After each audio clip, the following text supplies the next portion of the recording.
Hi buddies, అందరూ ఎలా ఉన్నారు? అందరికీ హ్యాపీ దివాళీ.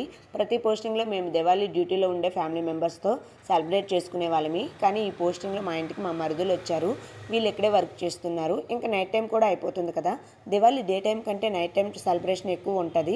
నేను లక్ష్మీ పూజకి కావాల్సిన ఏర్పాట్లు అయితే చేస్తున్నాను. ఇంతలోగా మా వారు మా మరుదులు బయట దీపాలు వెలిగిస్తున్నారు.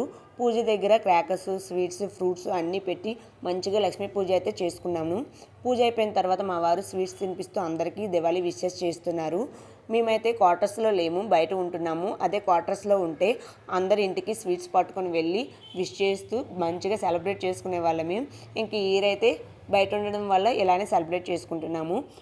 నేను వేసిన రంగోలి ఎక్కడ జరిగిపోతుందో అని భయంతో రంగోలి ఉంటుండగానే కొన్ని ఫొటోస్ అయితే తీసుకున్నాను. ఇంతలోగా మా వారు పిల్లలు అందరూ టెర్రస్ పైకి అయితే వెళ్ళిపోయారు. నేను వచ్చేసరికి క్రాకర్స్ కాలుస్తూ మంచిగా ఎంజాయ్ చేస్తున్నారు. నాకైతే చాలా భయము, చిన్న చిన్న క్రాకర్సే కాలుస్తాను. మా కింద ఫ్లోర్లో ఉండే పిల్లలు కూడా టెర్రస్ పైకి వచ్చారు. అందరితో కలిసి మంచిగా సెలబ్రేట్ చేసుకున్నాము. ఈ దివాళీ మీరు ఫ్యామిలీ మెంబర్స్తో సెలబ్రేట్ చేసుకున్నారా లేదా కామెంట్ చేయండి. మా వీడియోస్ మీకు నచ్చితే లైక్ చేసి సబ్స్క్రైబ్. Thanks for watching.